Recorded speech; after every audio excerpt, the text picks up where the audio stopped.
آپ کے مال میں رشتہ دار کا بھی حق ہے. اس لیے جب مدد کرو تو رشتہ داروں کو خاص طور سے ترجیح دو کہ آپ کے رشتہ دار میں کون ضرورت ہے. اس کے بعد فرمایا والمساکین، اور غریبوں کی مدد کرو، وابن السبیل، اور جو مسافر بن کر کے تمہارے گھر پہ آیا ہے، مہمان بن کے گھر پہ آیا ہے، اس مہمان کی عزت کرو. اس مسافر کو اگر مدد کی ضرورت ہے اس کی مدد کرو. یہاں تک کہ اگر کوئی مسافر آیا ہے ضرورت مند ہے تو آپ زکات کی رقم میں سے اس کی مدد کر سکتے ہیں. اللہ نے زکات کے فنڈز میں سے بھی مسافر کا ذکر کیا ہے. اگر کوئی مسافر ہے سفر میں بیچارہ لٹ گیا پڑ گیا تو اس کی مدد آپ زکات کی رقم سے بھی دے سکتے ہیں. تو یہ تیسرا حکم اللہ نے دیا کہ رشتہ داروں کو دو، غریبوں کو دو اور مسکینوں. چوتھا حکم وَلَا تُبَذِّرْ تَبْذِيرًا، اور اے میرے بندو تم فضول خرچی نہ کرنا، تم ناجائز جگہوں پر پیسے خرچ نہ کرنا، حرام جگہوں پر اپنا مال خرچ نہ کرنا. یہاں اللہ نے کیا لفظ استعمال کیا؟ تبذیر. آپ لوگ کھیتی کرنے والے کسان لوگ ہیں، آپ اچھے طریقے سے سمجھیں گے اس کو. تبذیر کا لفظ بنا ہے بذر سے، اور بذر کہتے ہیں بیج کو. اگر آپ نے بیج کو کھیت میں صحیح جگہ ڈالا ہے تبھی کھیتی ہوگی، ورنہ کھیتی نہیں ہوگی. اللہ نے مال کو بیج قرار دیا ہے. مال کوئی ویسٹ چیز نہیں ہے، آپ اپنے مال کو برباد نہیں کر سکتے. مال کو صحیح جگہ استعمال کرو. اسی لیے علماء کہتے ہیں کہ اگر آپ فضول خرچی کرتے ہیں، مثال کے طور پر آپ کی طاقت 1000 روپے کا کپڑا پہننے کی ہے لیکن آپ 2000 کا کپڑا پہن رہے ہیں، آپ کی طاقت 1000 روپے کا کھانا کھانے کی ہے لیکن آپ 2000 کا کھانا کھا رہے ہیں، تو یہ فضول خرچی ہے، یہ اسراف ہے. لیکن حرام جگہ پر ایک پیسہ بھی خرچ کرنا یہ تبذیر ہے، اور یہاں اللہ نے تبذیر کرنے سے منع کیا. فرمایا وَلَا تُبَذِّرْ تَبْذِيرًا، ناجائز جگہوں پر، حرام جگہوں پر اپنا مال خرچ نہ کرنا. إِنَّ الْمُبَذِّرِينَ كَانُوا إِخْوَانَ الشَّيَاطِينِ وَكَانَ الشَّيْطَانُ لِرَبِّهِ كَفُورًا. فضول خرچی کرنے والے، حرام جگہ پر پیسہ خرچ کرنے والے، شراب پر پیسہ لٹانے والے، زنا پر پیسہ لٹانے والے، لڑکیوں پر ناجائز پیسہ خرچ کرنے والے، حرام جگہوں پر پیسہ خرچ کرنے والے، وہ شیطان کے بھائی. آج ہوتا ہے کسی لڑکی سے تعلق قائم ہوا، اب وہ لڑکی سے میرے موبائل کا ریچارج کر دو، پھٹ سے ریچارج کر دو. گھر میں چھوٹا بھائی چھوٹی بہن ہے، اس کے موبائل کا ریچارج ختم ہو گیا، وہ 10 بار کر چکا ہے، یہ ریچارج نہیں کرتا ہے. اور وہ لڑکی جس سے تعلق قائم ہے اس نے ایک بار کا اس میں فٹ سے ریچارج کر دیا. کیوں؟ کیونکہ یہ غلط تعلق ہے یا ناجائز تعلق ہے. حرام جگہ پر ایک پیسہ بھی خرچ کرنا یہ تبذیر ہے، اور اللہ نے کہا کہ تبذیر کرنے والے شیطان. یہ مال ہمارا نہیں ہے میرے بھائی، یہ مال اللہ کا، ہمیں استعمال کرنے کے لیے ملا ہے. یہ مال ہماری پراپرٹی نہیں ہے، یہ اللہ کی پراپرٹی ہے. یہ مال اللہ نے ہمیں استعمال کرنے کے لیے دیا ہے. اسی لیے قیامت کے دن 5 سوالوں کا جواب دیے بغیر ہم کامیاب نہیں ہو سکتے. ان 5 سوالوں میں یہ سوال بھی کیا جائے گا وَعَنْ مَالِهِ مِنْ أَيْنَ اكْتَسَبَهُ وَفِيمَا أَنْفَقَهُ، تو نے مال کہاں سے کمایا تھا اور کہاں خرچ کیا تھا. کہاں سے کمایا، آپ کا سورس آف انکم کیا تھا، اور آپ نے کہاں خرچ کیا. آپ کو اس کا بھی حساب دینا ہے. مال آپ یہ سمجھ کر کے خرچ نہ کریں ہم آزاد ہیں، جہاں چاہے وہاں خرچ کر سکتے ہیں. مال کے خرچ کا بھی حساب آپ کو اللہ کرے. 4 چیزیں ہو گئی. اب اس کے بعد 5ویں چیز، آپ کے گھر پہ کوئی آیا، مدرسے کے لیے آیا، مسجد کے لیے آیا، کوئی غریب آیا، کوئی سائل آیا، کوئی یتیم آیا. ابھی آپ کے پاس پیسہ نہیں ہے، ابھی آپ کا ہاتھ ٹائٹ بنا ہوا ہے، آپ پریشان ہیں، آپ کے پاس ابھی اس غریب کی مدد کرنے کے لائق پیسہ نہیں ہے. اب آپ کیا کریں گے؟ کیا آپ اس غریب کے ساتھ بدتمیزی کریں گے؟ کیا اس کو دھکا دے کر کے نکال دیں گے؟ جیسے ممبئی وغیرہ میں اور بڑے بڑے شہروں میں ہوتا ہے، ہمارے جو مدرسے کے چندہ لینے والے بیچارے مولوی حضرات جاتے ہیں، کبھی وہ منظر آپ جا کر کے دیکھیے تو آپ کو محسوس ہو جائے جس طریقے سے فقیروں کی لائن لگی رہتی ہے، بھیک مانگنے والوں کی لائن لگی رہتی ہے. مدرسے کے یہ فقیر حضرات یہ اپنا چھولا لے کر کے اور رسید لے کر کے لائن لگا کر کے کھڑے رہتے ہیں، اور ان کو زکات اس طریقے سے دی جاتی ہے جیسے بھیک مانگی جا رہی ہے. یاد رکھو میرے بھائی، آپ زکات دے رہے ہیں کوئی احسان نہیں کر رہے ہیں. آپ کو اگر اللہ نے 1 لاکھ کا مالک بنایا ہے, 1 لاکھ کا 2,500 روپیہ آپ کو زکات دینا ہے. اگر اللہ نے آپ کو 1 کروڑ کا مالک بنایا ہے, 1 کروڑ میں 2.5 لاکھ روپیہ آپ کو زکات دینا ہے, اور وہ زکات اللہ کا حق ہے, آپ کے مال میں اللہ کا حق ہے. اگر کوئی زکات لینے کے لیے آپ کے گھر پہ جا رہا ہے, اس کا احسان مانیے, اس کے ساتھ بدتمیزی مت کیجیے. اللہ نے فرمایا وَإِمَّا تُعْرِضَنَّ عَنْهُمُ ابْتِغَاءَ رَحْمَةٍ مِّن رَّبِّكَ تَرْجُوهَا فَقُل لَّهُ قَوْلًا مَّيْسُورًا. اگر کسی غریب کو دینے کے پاس تمہارے پاس اس غریب کو دینے کے لائق پیسہ نہیں ہے, تمہارا ہاتھ ابھی ٹائٹ بنا ہوا ہے, تو اس کو بڑے پیار سے, بڑی نرمی سے اس کو ٹال دو. اس سے کہو کہ بعد میں آ جانا, ابھی میرے پاس طاقت نہیں ہے. اس سے جھڑپ کر کے, اس سے بدتمیزی کے ساتھ بات کرنا. کسی غریب کے ساتھ آپ کو بدتمیزی سے بات نہیں کرنا. آپ پیسے والے, آپ حیثیت والے ہیں, تو کیا غریب کی اپنی عزت اور اس کی اپنی حیثیت نہیں؟ کسی سائل اور کسی مانگنے والے کو بھی آپ کو بدتمیزی سے بات نہیں کرنا ہے. اللہ نے اپنے نبی سے فرمایا وَأَمَّا السَّائِلَ فَلَا تَنْهَرْ. اے نبی, آپ کسی سائل کو, کسی مانگنے والے کو کبھی جھڑک کر کے بات مت کیجیے. آپ کو دینا ہو تو دے دیجیے, نہ ہو تو منع کر دیجیے, لیکن بدتمیزی کرنے کا, جھڑکنے کا, ڈانٹنے کا ادھیکار آپ کو نہیں ہے. تو یہ 5ویں نصیحت اللہ نے کی کہ اگر آپ کو دینے کے لائق پیسہ نہیں ہے تو آپ نرمی کے ساتھ اور پیار کے ساتھ بات کر کے ڈانٹ دیجیے. نمبر 6, چھٹی نصیحت وَلَا تَجْعَلْ يَدَكَ مَغْلُولَةً إِلَىٰ عُنُقِكَ وَلَا تَبْسُطْهَا كُلَّ الْبَسْطِ فَتَقْعُدَ مَلُومًا مَحْسُورًا. یہ بڑی پیاری بات ہے. اللہ نے کہا کہ اپنے ہاتھ کو اپنی گردن میں باندھ کر رکھو.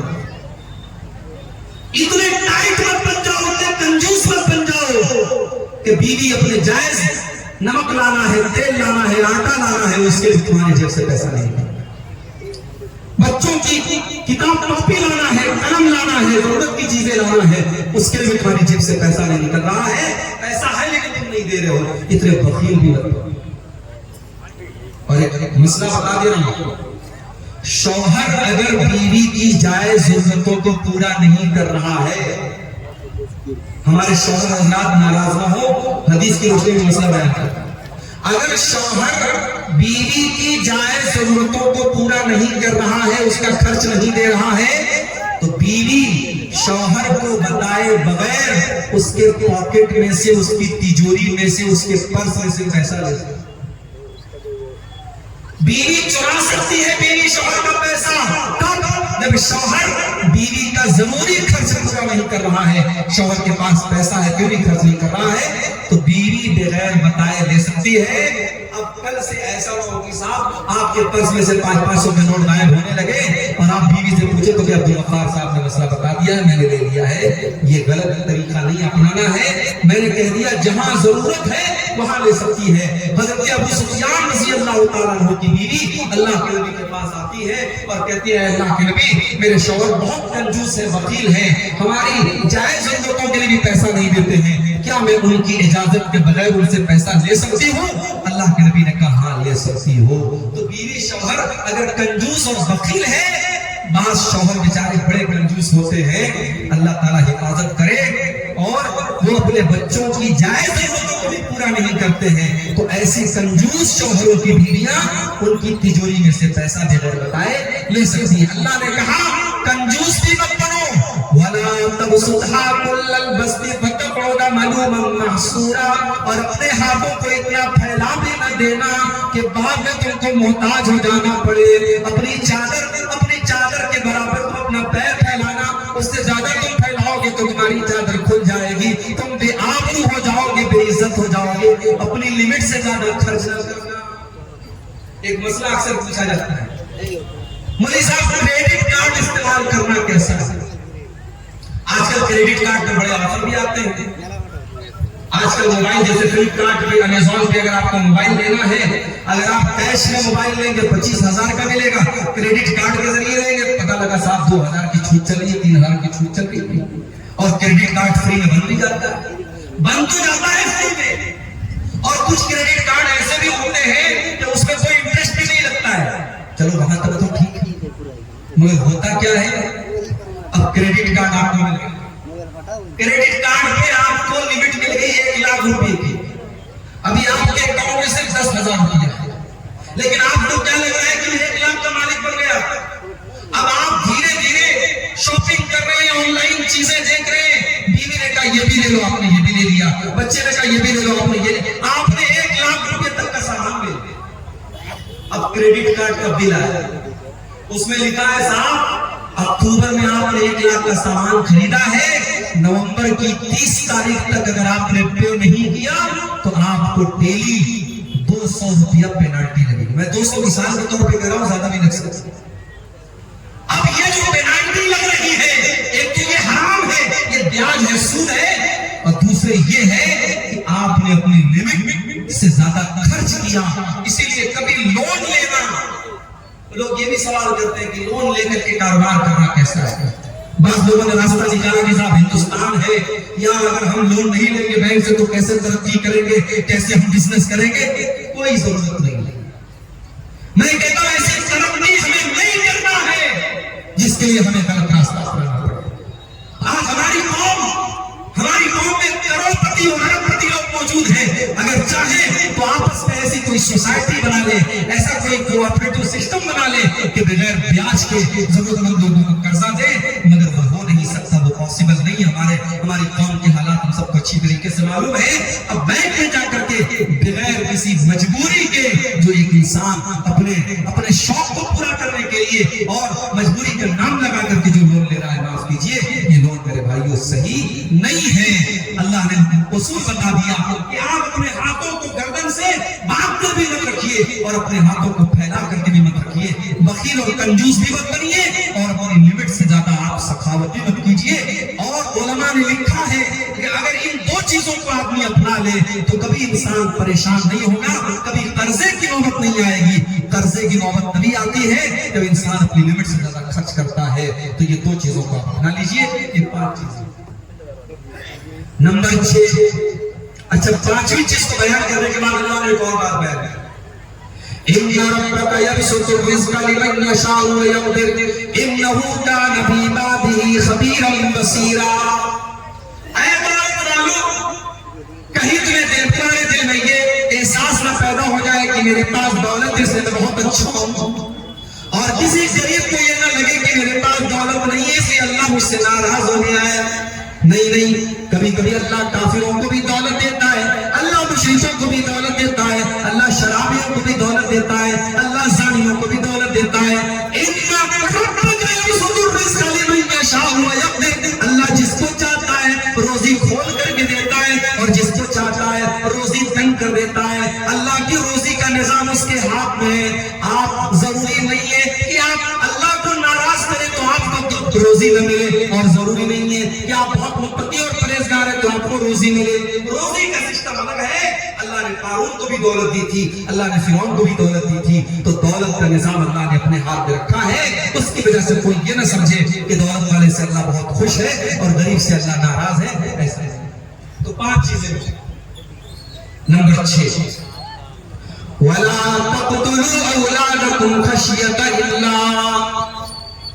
اور اے ایمان والو، اپنے بچوں کو تم قتل نہ کرنا فاقہ کشی کے ڈر سے، اپنے پیٹ کے لیے اپنے بچوں کو قتل نہ کرنا۔ نحن نرزقهم وإياكم، تمہارے بچوں کو بھی روزی ہم دیتے ہیں اور تم کو بھی روزی ہم ہی دیتے ہیں۔ ان قتلهم كان خطئا كبيرا، اولاد کو قتل کرنا بہت بڑا گناہ ہے۔ اس زمانے میں لڑکیاں پیدا ہوتی تھی تو لڑکیوں کا باپ اپنے ہاتھ سے اپنی بیٹی کا گلا دبا کر کے اس کو قبر میں دفن کر دیتا تھا، اپنے ہاتھ سے بیٹیوں کو دھکا دے کر کے گڈھے میں ڈال دیتا تھا اور زندہ گاڑ دیتا تھا۔ اس سماج میں یہ ظلم بھی ہوا۔ قرآن میں اللہ بیان کرتا ہے وَإِذَا بُشِّرَ أَحَدُهُم بِالْأُنثَىٰ ظَلَّ وَجْهُهُ مُسْوَدًّا وَهُوَ كَظِيمٌ۔ جب کسی باپ کے گھر میں لڑکی پیدا ہوتی تھی تو لڑکی کے باپ کا چہرہ کالا پڑ جاتا تھا۔ يَتَوَارَىٰ مِنَ الْقَوْمِ مِنْ سُوءِ مَا بُشِّرَ بِهِ، وہ بیچارہ اپنا چہرہ اپنی قوم کو دکھاتا نہیں تھا۔ أَيُمْسِكُهُ عَلَىٰ هُونٍ أَمْ يَدُسُّهُ فِي التُّرَابِ، اس کے میں دو راستہ ہوتا تھا، اگر بیٹی کو پالے گا تو سماج میں ذلیل ہونا پڑے گا، اور دوسرا راستہ یہ کہ اپنے ہاتھوں سے اپنی بیٹی کو زمین کے اندر دفن کر دے، گاڑ دے، بیٹیوں کو گاڑ دیا جاتا۔ وہ میری پیاری ماں بہن، آج جو سوال کرتی ہوں کہ اسلام نے ہم کو کیا دیا ہے، اور میں تم کو بتاتا ہوں اسلام نے تم کو جینے کا ادھیکار دیا ہے۔ 1400 سال پہلے عرب کی دھرتی پر اور مکے کی دھرتی پر لڑکیوں کو پیدا ہونے کے بعد مار دیا جاتا تھا۔ میرے نبی دنیا میں آئے، آپ نے اس رواج کو ختم کیا، آپ نے دنیا والوں کو بتایا بیٹی کلنک نہیں ہے، بیٹی پاپ نہیں ہے، بیٹی بوجھ نہیں ہے، بیٹی تو رحمت بن کر کے آتی ہے۔ آپ نے بیٹی کو قتل کرنے والے باپ سے کہا وَإِذَا الْمَوْءُودَةُ سُئِلَتْ بِأَيِّ ذَنبٍ قُتِلَتْ، اے بیٹیوں کے قاتلوں، اے بیٹیوں کو قتل کرنے والوں، کل قیامت دن اللہ کی بارگاہ میں تم کو حساب دینا پڑے گا، تم نے بیٹی کو کیوں مارا، تم نے بیٹی کو کیوں قتل کیا، تمہیں اللہ کے حساب دینا پڑے گا۔ میرے نبی نے دنیا داروں کو یہ بھی پیغام دیا، من عال جاریتین، جس کو اللہ نے دو بیٹیاں دے دی اور دو بیٹیوں کو اس نے اچھے طریقے سے پالا پوسا، یہاں تک کہ بیٹیاں جوان ہو گئی، جا یوم القیامت انا وهو کا ہاتھ نہیں، آپ نے اپنی دونوں انگلیوں سے اشارہ کر کے فرمایا کہ دو بیٹیوں کی پرورش کرنے والا کل قیامت کے اپنے نبی کے ساتھ جنت میں جائے گا۔ جس طریقے سے یہ دونوں انگلیاں ایک دوسرے کے ساتھ جڑی ہوئی ہیں، وہ جنت میں اپنے نبی کے ساتھ جائے گا۔ جب میری تیسری بیٹی پیدا ہوئی تو میرے بعض دوستوں نے کہا کہ آپ کی تو جنت پکی ہوگی، مذاق کے طور پہ کہا، لیکن حقیقت میں اگر اس حدیث کی روشنی میں دیکھو تو دو بیٹیوں کی صحیح پرورش کرنے والے کو اللہ کے نبی جنت کی بشارت سنا رہے ہیں۔ مگر آج کیا ہو رہا ہے؟ 2023 چل رہا ہے، ہمارا بھارت چاند پر پہنچ گیا، چندرما کے اوپر ہمارا نام، بھارت کا نام پہنچ گیا، مگر آج 2023 میں بھی بھارت کے اندر سرکار کو اسکیم نکالنی پڑتی ہے، بیٹی پڑھاؤ بیٹی بچاؤ، بیٹی بچاؤ کا نعرہ کیوں لگانا پڑتا ہے؟ کبھی آپ نے غور کیا؟ کیونکہ ہر سال ہمارے بھارت دیش میں ہزاروں نہیں لاکھوں کی تعداد میں بیٹیاں اپنی ماں کے پیٹ میں ایبارشن کے ذریعے مار دی جاتی ہیں۔ ڈاکٹروں کے یہاں لکھا ہوا دیکھا ہوگا آپ نے، ہمارے یہاں لین کی جانچ کرنا اپرادھ ہے، ہمارے یہاں یعنی ماں کے پیٹ میں لڑکا ہے کہ لڑکی، ہمارے یہاں جانچ نہیں ہوتی ہے، لکھا ہوتا ہے، مگر ٹیبل کے نیچے ڈاکٹر لوگ بھی سیٹنگ کر لیتے ہیں، الٹرا ساؤنڈ ہوتا ہے، پتا چلا لڑکی پیدا ہونے والی ہے، بیوی سے کہتا ہے نہیں 4 بیٹیاں میرے پاس آلریڈی موجود ہیں، ان کی کیسے شادی کروں گا، ان کے جہیز کا انتظام کیسے کروں گا، مجھے نہیں چاہیے لڑکی، اور ڈاکٹر سے کہتا ہے اس کا ایبارشن کر دو، اور ماں کے پیٹ میں وہ لڑکی مار دی جاتی ہے، اور بے دردی اور بے رحمی اس طرح ہوتی ہے میرے بھائیوں۔ اگر آپ ایبارشن کا ویڈیو جا کر کے یوٹیوب پر دیکھ لیں تو شاید آپ کی آنکھوں سے آنسو آ جائیں، اس غریب بچی کو، اس معصوم بچی کو، اس کا کیا قصور تھا میرے بھائی، اس کو بوٹی بوٹی بنا کر اور قیمہ قیمہ بنا کر اس کو ماں کے پیٹ میں مار دیا جاتا ہے۔ میں تو کہتا ہوں آج کا انسان 1400 سال پہلے دور جاہلیت کے انسان سے بھی گرا ہوا انسان ہے، کم سے کم اس دور کا انسان اپنی بیٹی کو پیدا ہونے دیتا تھا، بیٹی کو دنیا کی شکل دیکھنے دیتا تھا۔ آج کا انسان اتنا ظالم ہے، اپنی بیٹی کو پیدا بھی ہونے نہیں دیتا، بیٹی پیدا ہوتی ہی، بیٹی کے پیدا ہونے کے پہلے ہی ماں کے پیٹ میں بیٹی کو کاٹ کاٹ کے اس کے ٹکڑے ٹکڑے کر کے مار دیا جاتا ہے۔ میرے بھائیوں، اللہ کہہ رہا ہے خبردار اپنی اولاد کو ختم۔ اور ایک بات اور کہوں گا، شیر صاحبادی قوم میں تعلیم کی بڑی کمی ہے۔ ٹھیک ہے آپ کے یہاں بہت ماشاءاللہ ڈاکٹر بھی ہوئے، انجینئر بھی ہوئے، آپ ہی کی برادری کے ایک عالم مدینہ منورہ میں انہوں نے درس بھی دیا، ڈاکٹر امان اللہ مدنی، یہ ساری چیزیں اپلبدھی ہے ہمارے پاس، مگر آج اوور آل اگر آپ بات کریں ہماری اس برادری میں آج تعلیم کی بڑی کمی ہے۔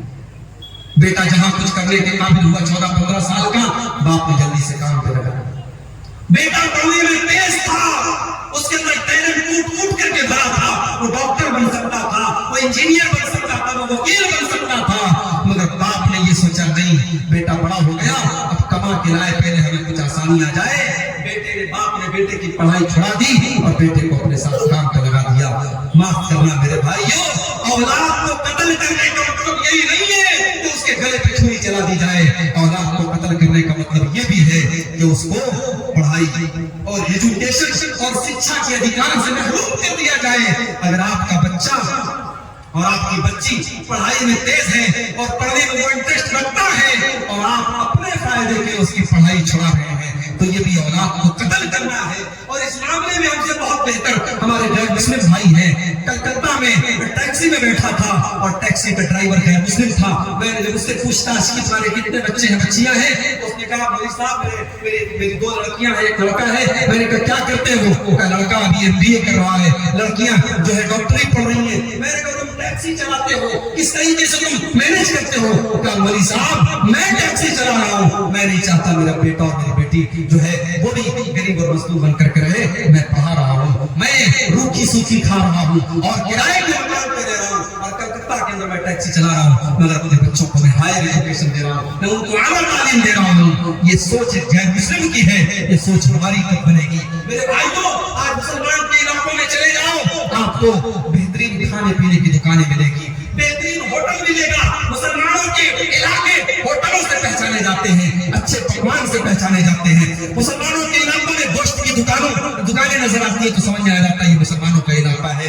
غیر مسلموں کے علاقے میں چلے جاؤ، ایک سے ایک اسکول آپ کو مل جائیں گے، ایک سے ایک کالج مل جائے گا، ایک سے ایک تعلیمی ادارے مل جائیں گے۔ ہماری قوم تعلیم میں بہت پیچھے ہے۔ میرے بھائیوں، اللہ کہہ رہا ہے اپنی اولاد کو قتل مت کرو، اولاد کو تعلیم سے محروم کرنا یہ بھی آج کے دور میں قتل سے کم نہیں ہے۔ اس لیے اپنے بچوں کو پڑھاؤ۔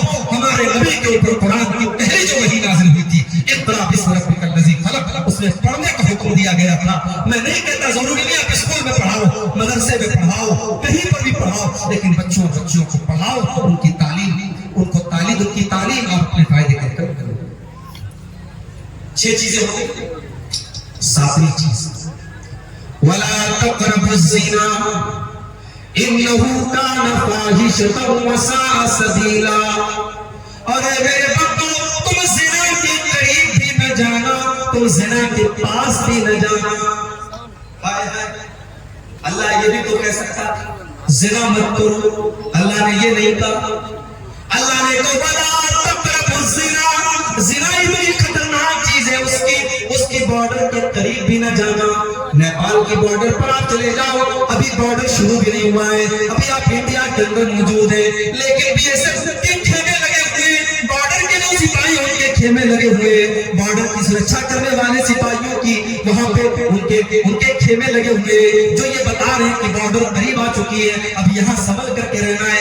آپ بارڈر پر کوئی ہتھیار لے کر کے نہیں جا سکتے، کوئی انلیگل چیز، کوئی غیر قانونی چیز لے کر کے نہیں جا سکتے۔ میرے بھائیوں، اللہ کہہ رہا ہے وَلَا تَقْرَبُوا الزِّنَا، میرے بندوں تم زنا کے قریب بھی نہ جانا۔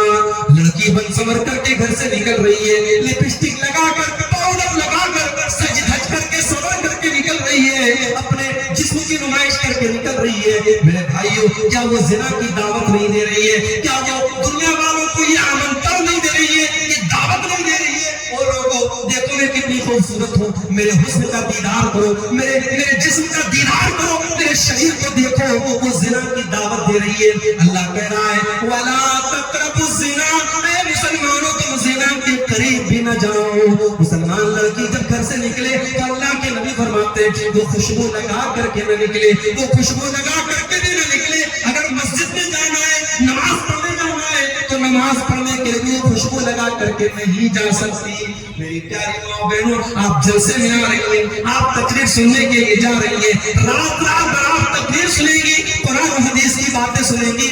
آپ جوان لڑکی، آپ کی 18-22 سال کی 20 سال کی لڑکی، وہ سچ کر کے، سنور کر کے، وہ دنیا بھر کا محفل کر کے، وہ خوشبوؤں میں اپنے آپ کو بسا کر کے اپنے گھر سے نکل رہی ہے۔ یہ کہاں سے جائز ہو گیا؟ یہ بھی ناجائز ہے میرے بھائیوں، یہ بھی زنا کی دعوت دینا ہے۔ اور آپ کے سیمانچل کی بہت ساری لڑکیاں آج انسٹاگرام پر ان کے فالوور لاکھوں کی تعداد میں، لڑکی مسلمان ہے، کشن گنج کی رہنے والی ہے، پورنیہ کی رہنے والی ہے، ارریہ کی رہنے والی ہے، مسلمان لڑکی ہے، وہ اپنے ریلز ڈالتی ہے، اپنی تصویریں ڈالتی ہے، اپنے ویڈیوز ڈالتی ہے، دنیا والے اس کے اوپر کمنٹ کرتے ہیں ماشاءاللہ ویری کیوٹ، ویری بیوٹیفل، اس کی تعریفیں ہو رہی ہیں۔ اے مسلمان لڑکی، کیا تم نے اپنے رب کا قرآن نہیں پڑھا؟ تیرے رب کا قرآن کہتا ہے وَلَا يُبْدِينَ زِينَتَهُنَّ، اے مسلمان عورت، تجھے اپنی زینت کو ظاہر نہیں کرنا ہے، تو سر سے پیر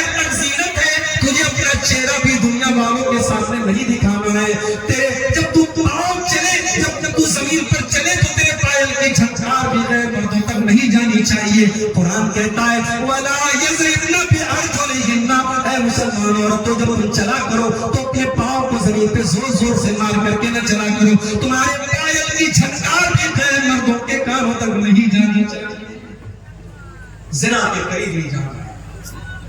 گھر میں جوائنٹ فیملی سسٹم ہے، دیور بھی اسی گھر میں رہتا ہے، بھابی بھی اسی گھر میں رہتی ہے.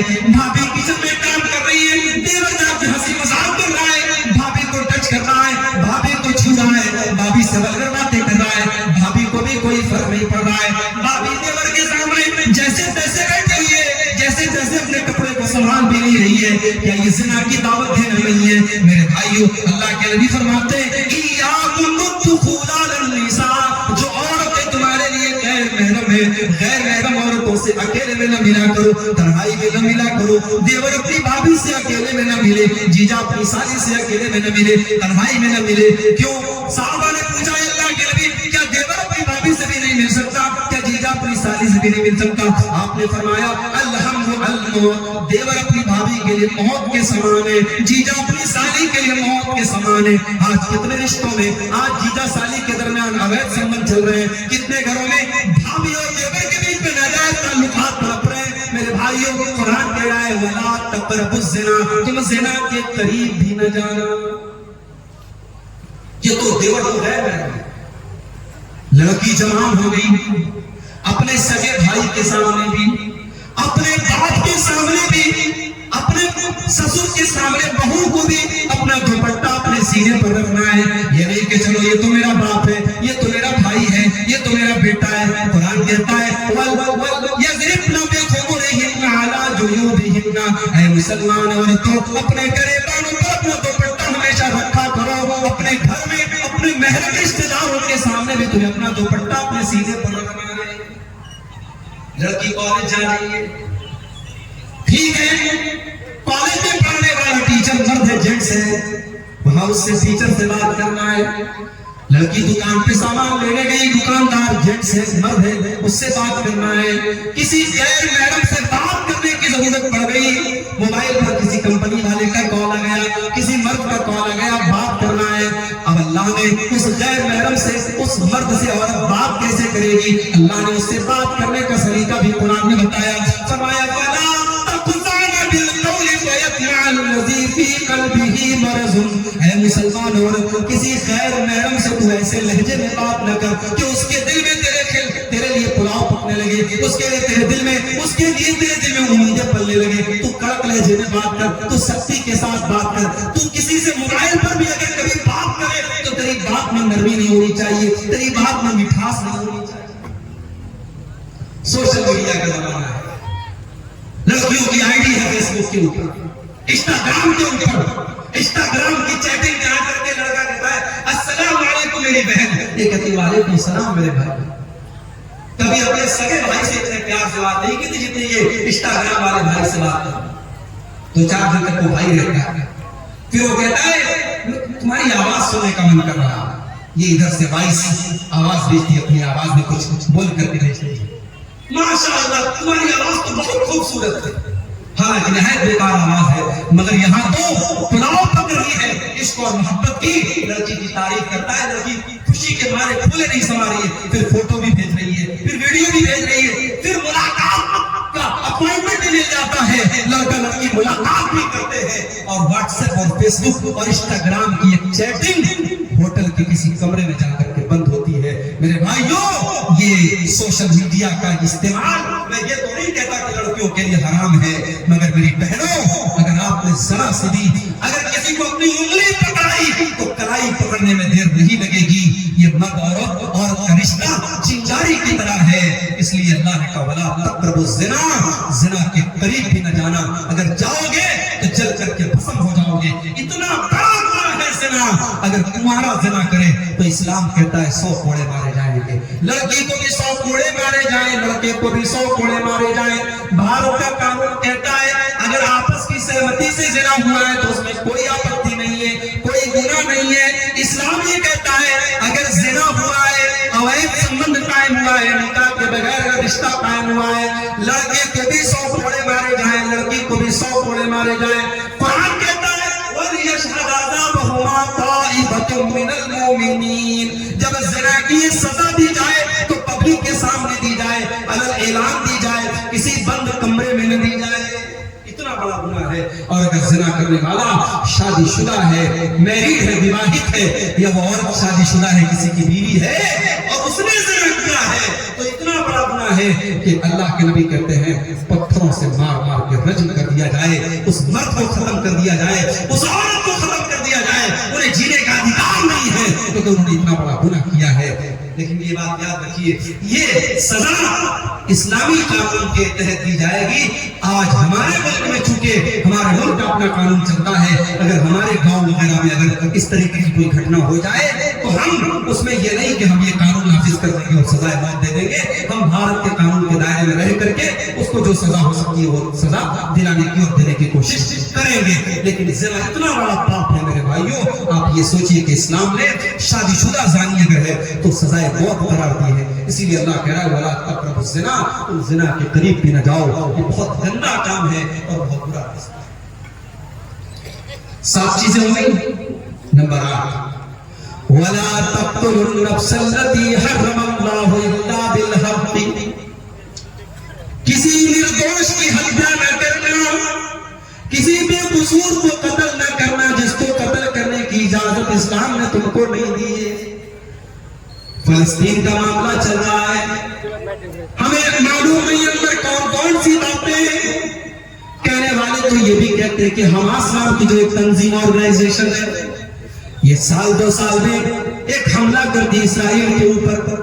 اسرائیل حماس کے مقابلے بہت زیادہ پاورفل ہے، یہ 2-4 راکٹ چھوڑ کر کے ان کے 10-20 لوگوں کو مارتے ہیں، پھر ادھر سے میزائلوں کی بمباری ہوتی ہے اور بے قصور فلسطینی مارے جاتے ہیں۔ میرے بھائیو حقیقت کیا ہے؟ ہم اتنی دور سے بیٹھ کر کے سارے حالات کا تجزیہ نہیں کر سکتے، مگر ہمیں یہ حالات دیکھ کر کے دکھ ہوتا ہے کہ بہتوں مسلمان کا خون رہا ہے، چھوٹے چھوٹے بچوں کی لاشیں بچ رہی ہیں، چاہے حماس کا، اگر حماس کا حملہ اسرائیل کے اندر عام شہریوں پر اور ناگرکوں پر ہو رہا ہے اور ان کے بیوی بچوں کو مارا جا رہا ہے تو اس کو بھی ہم جائز نہیں قرار دے سکتے۔ اور اسرائیل جواب میں اگر کارروائی کر رہا ہے اور فلسطینیوں کو مار رہا ہے تو یہ بھی ناجائز ہے۔ آخر اسرائیل کو وہ دھرتی تو فلسطین سے ہی ملی تھی، وہ علاقہ تو فلسطین کا علاقہ تھا جسے آج اسرائیل نے ہتھیا لیا اور دھیرے دھیرے فلسطین پر قبضہ کرتا چلا جا رہا ہے۔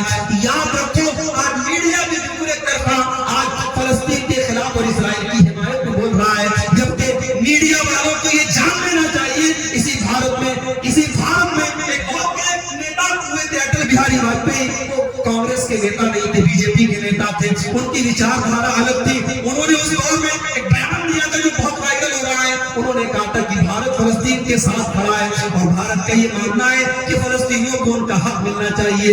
آج ہماری حکومتوں کے معیار بدل گئے، آج میڈیا کی زبان بدل گئی۔ کاش میڈیا والوں کو قرآن کی آیت کوئی جا کر کے بتا دے، اے اسلام کے اوپر آتنکواد کا لیبل لگانے والوں، اسلام کسی آتنکواد کی دعوت نہیں دیتا۔ اسلام تو کہتا ہے وَلَا تَقْتُلُوا النَّفْسَ الَّتِي حَرَّمَ اللَّهُ إِلَّا بِالْحَقِّ، کسی نردوش کی ہتیا کرنے کا تمہیں ادھیکار نہیں ہے، کسی بے قصور کی ہتیا نہیں کر سکتے۔ یہ سوسائڈ بامبنگ جائز نہیں ہے اسلام میں۔ کوئی گیا کسی شاپنگ مال میں اپنے آپ کو اڑا دیا، 100 لوگوں کو مار دیا، یہ اسلام میں جائز نہیں ہے۔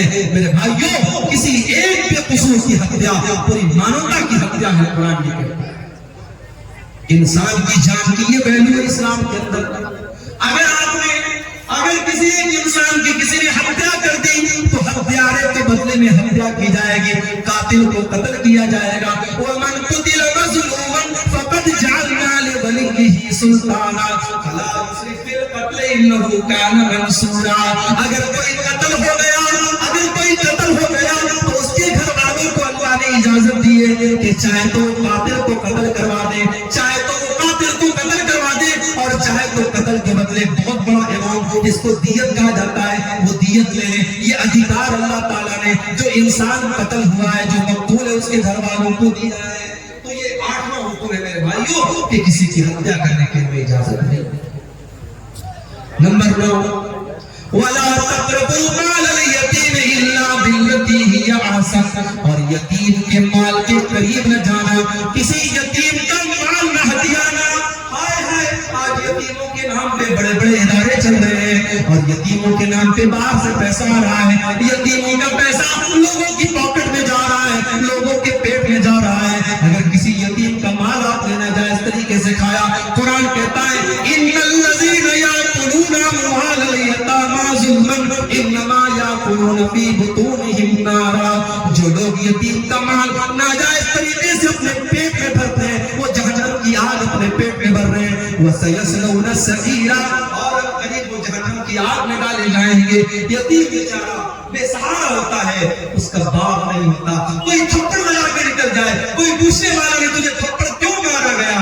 باپ بہت بڑی دیوار ہوتا ہے میرے بھائی، باپ نہ ہو تو بچہ یتیم ہو جاتا ہے، یتیم کا کوئی نہیں ہوتا۔ میرے نبی یتیم تھے، پیدا ہوئے تو باپ نہیں تھے، میرے نبی سے بڑھ کے یتیم کا درد کون سمجھ سکتا تھا؟ اسی لیے اللہ کے نبی نے فرمایا انا وکافل الیتیم کہاتین، آپ نے دو انگلیوں سے اشارہ کر کے فرمایا یتیم کی پرورش کرنے والا، یتیم کو پالنے والا جنت میں میرے ساتھ جائے گا، جیسے یہ دونوں انگلیاں ایک دوسرے کے ساتھ ملی ہوئی ہیں، یتیم کی پرورش کرنے والا اللہ کے نبی کے ساتھ جائے گا۔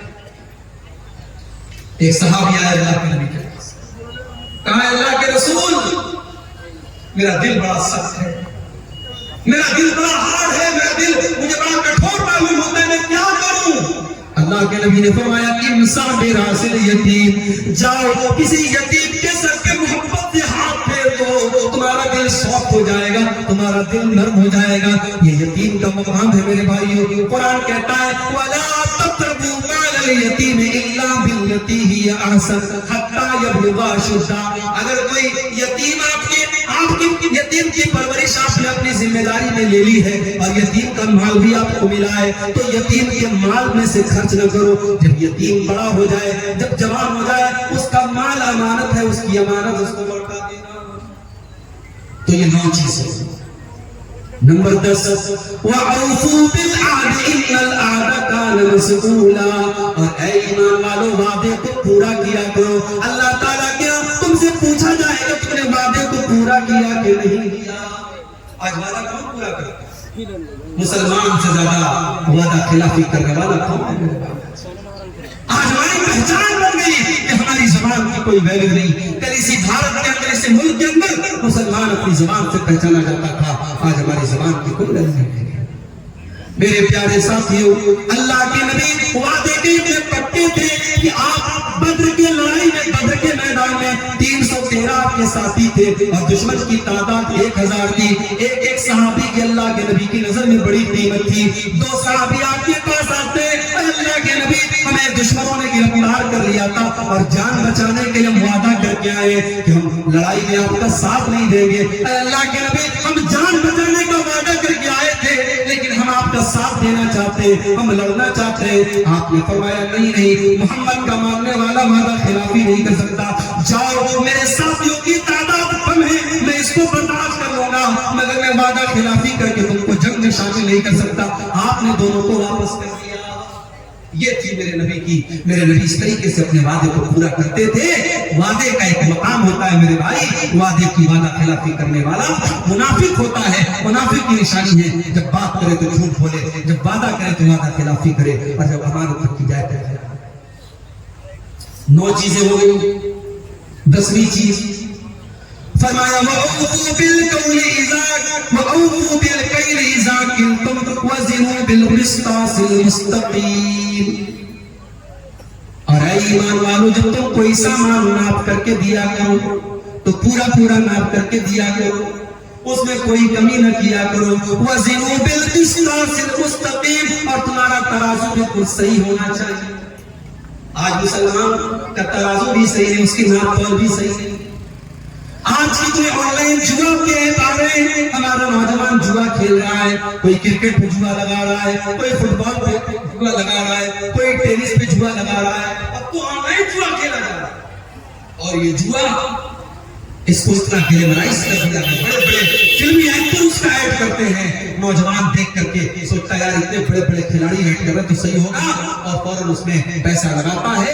کتنے مسلمان نوجوانوں نے کروڑوں روپے برباد کر دیے۔ ہمارے یو پی کے اندر مئو ایک جگہ ہے، مئو کا ایک نوجوان سوسائڈ کر لیتا ہے اسی جوئے کی لت میں آ کر کے میرے بھائیوں جوا چاہے تاش کے پتوں سے کھیلا جائے، چاہے سٹے بازی کے ذریعے کھیلا جائے، چاہے آن لائن ایپ کے ذریعے کھیلا جائے، جوا حرام ہے، ناجائز ہے، اس کی کمائی ناجائز ہے، حلال طریقے سے بزنس کرو میرے بھائی۔ اللہ کہہ رہا ہے ذالک خیر واحسن تاویلا، ناجائز طریقے سے اگر تم پیسہ کما بھی لو گے تو پیسہ تمہیں اچھے انجام تک نہیں پہنچا پائے گا۔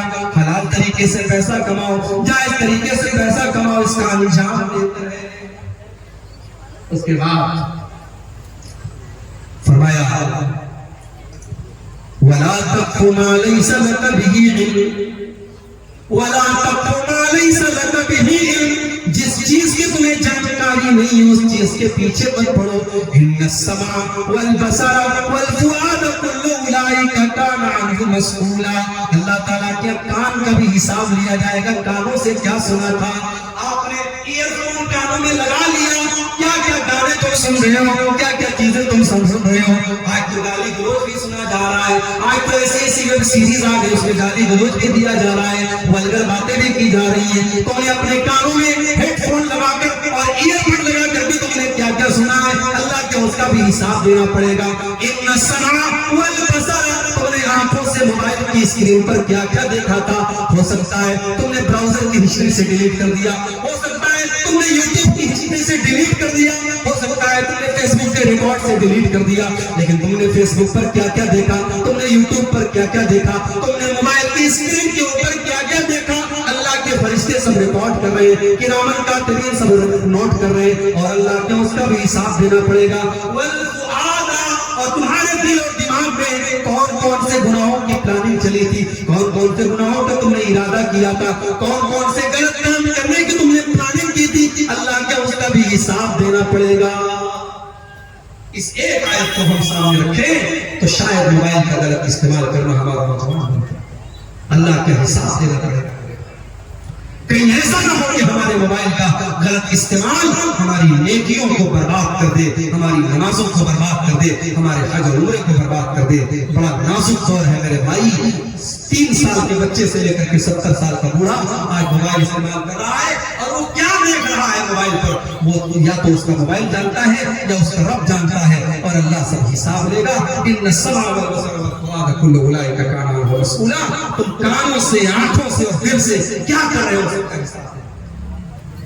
نمبر 14 وَلَا تَمْشِ فِي الْأَرْضِ مَرَحًا، اور زمین میں تم اکڑ کر کے نہ چلا کرو، زمین میں تم اہنکار کے ساتھ، غرور کے ساتھ اور تکبر کے ساتھ نہ چلا کرو۔ إِنَّكَ لَن تَخْرِقَ الْأَرْضَ، تم زمین کو پھاڑ نہیں سکتے، وَلَن تَبْلُغَ الْجِبَالَ طُولًا، اور پہاڑ کے اوپر تم چڑھ نہیں سکتے۔ تم تکبر کس بات کا کرتے ہو، تم گھمنڈ کس بات کا کرتے ہو، جتنا بھی پیسہ کما لو، جتنا بھی نام کما لو، ہو تو تم مٹی سے پیدا ہوئے، ہو تو تمہیں ایک حقیر پانی کے قطرے سے پیدا مخلوق ہو، تم انسان ہو، تمہیں تکبر زیب نہیں دیتا، تمہیں غرور اور گھمنڈ سوٹ نہیں کرتا، تم تکبر نہ کرنا، اکڑ کر کے نہ چلنا۔ اللہ کو کوئی گھمنڈی پسند نہیں، کوئی تکبر کرنے والا پسند نہیں ہے۔ یہ 14 باتیں اللہ نے بیان کی، اور 14 باتیں بیان کرنے کے بعد اللہ نے فرمایا کل ذالک کان سیئہ عند ربک مکروہا، میرے بندو یہ 14 باتیں میں نے بیان کر دی ہیں، اس میں جو غلط باتیں، اس میں جن باتوں سے ان کو منع کیا گیا ہے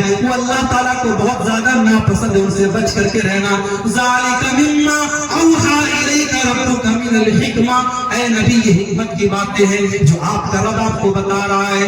وَلَا تَجْعَلْ مَعَ اللَّهِ إِلَٰهًا آخَرَ، اور اے نبی 15ویں نصیحت یہ ہے، 15واں حکم یہ ہے کہ آپ اللہ کے ساتھ، اے قرآن پڑھنے والے تو اللہ کے ساتھ کسی اور کو شریک مت کرنا۔ وَلَا تَجْعَلْ مَعَ اللَّهِ إِلَٰهًا آخَرَ فَتُلْقَىٰ فِي جَهَنَّمَ مَلُومًا مَدْحُورًا، تو اللہ کے ساتھ کسی کو شریک نہ کرنا ورنہ جہنم کے اندر ڈال دیا جائے گا۔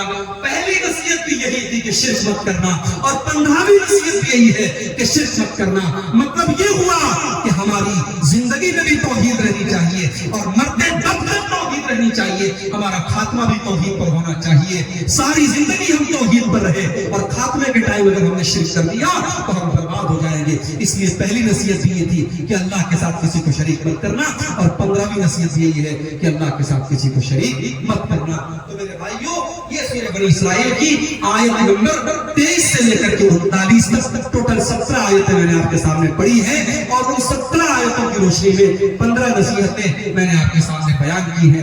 میں امید کرتا ہوں ان 15 نصیحتوں پر ہم سب عمل کرنے کی کوشش کریں گے۔ اس میں ہمارے عقیدے کی بھی اصلاح ہے، ہمارے عمل کی بھی اصلاح ہے، ہمارے گھروں کی بھی اصلاح ہے، ہمارے اخلاق کی بھی اصلاح ہے۔ ان 15 باتوں کو اگر ہم عمل کر لیں ان پر، انشاءاللہ ہماری زندگی بدل جائے گی۔ آئیے ہم اللہ سے دعا کریں، رب العالمین ان 15 نصیحتوں پر ہم سب کو عمل کرنے کی توفیق عطا فرمائے۔